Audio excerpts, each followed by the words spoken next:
시시각각 변하는 대선 현장 상황 전해드리는 오늘의 대선 상황실 시작합니다. 대선까지 55일, 오늘은 또 어떤 이슈들이 대선 레이스를 달구고 있을지 키워드로 살펴보겠습니다. 오늘의 키워드, 잊을만 하면으로 뽑아봤습니다. 여야 할 것 없이 잊을만 하면 한 번씩 튀어나오는 돌발 변수 때문에 그 대응을 놓고 골머리를 앓고 있습니다. 우선 민주당은 수그러든 것처럼 보였던 이재명 후보의 변호사비 대납 의혹 관련 논란이 해당 의혹을 제보한 이병철 씨의 사망으로 다시 이슈화하면서 적극적으로 해명과 진화에 나서는 모습입니다. 국민의힘은 기다렸다는 듯이 공세에 나섰는데요. 최근 믿기 힘든 연쇄 사망 사건의 국민적 의혹과 분노가 극에 달하고 있습니다. 이재명 후보는 즉각 사과하고 후보직에서 물러나야 한다는 국민 여론이 들불처럼 일어나고 있다고 합니다. 민주당은 국민의힘이 고인의 사망에 애도는 표하지 않고 마타도식 억지 주장을 내놓고 있다면서 받아쳤습니다.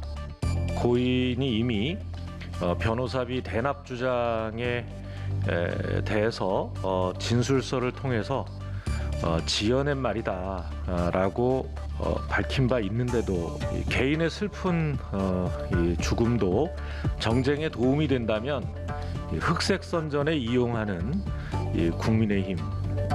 국민의힘은 나아가 이 문제를 대장동 의혹과 연계해서 이 후보를 향한 공세 수위를 끌어올리는 모습입니다. 이재명 후보와 직간접적으로 연관된 이들이 한 달여 사이에 3명이나 사망했습니다. 가히 연쇄 간접 살인 사건이라고 해도 과언이 아닙니다. 민주당은 고인의 사인 등에 대한 경찰 조사를 지켜보자면서도 이 사건을 정치적으로 악용하는 국민의힘의 선 넘는 행위에는 단호하게 대처하겠다고 경고했습니다. 그런 식으로까지 공격하고 있는데 명백한 허위일 경우에는 법적 조치까지 취해야 되는 거 아닐까 싶고요. 국민의힘 이처럼 이 후보를 겨냥한 공세 수위를 끌어올리고 있지만 내부에서는 긴장감과 위기감이 감지됩니다. 바로 잊을만 하면 터져나오는 배우자 리스크 때문인데요. 유튜브 채널 서울의 소리가 윤 후보 부인 김건희 씨와 7시간에 걸친 전화통화 녹음 내용을 공개하겠다고 예고하면서 국민의힘 선대본 바빠졌습니다. 이른바 7시간 통화 녹취 파일 공개와 관련해 여권에서 이 같은 공세를 쏟아내는 가운데 하여튼 거기도 그 김건희 씨 리스크가 아주 큰 거 아니에요? 몇 번의 인터뷰가 전부 사고성 인터뷰 비슷했잖아요. 짐작컨대는 상당한 리스크를 가져오지 않을까 하는. 국민의힘은 한 지상파 방송사가 해당 녹취를 넘겨받아 보도를 준비 중인 것으로 알려지자 선거에 영향을 미칠 수 있는 행위라며 보도를 할 수 없게 해달라는 가처분 신청을 내는 등 총력 대응에 나섰습니다. 아주 비열한 정치 공작 행위로 보이는데 지켜보고 있습니다. 지난해 말 김건희 씨가 언론사 기자와 통화하며 허위 이력 등과 관련해 한 발언이 보도된 이후 속수무책으로 윤 후보 지지율 하락을 지켜봐야 했던 국민의힘.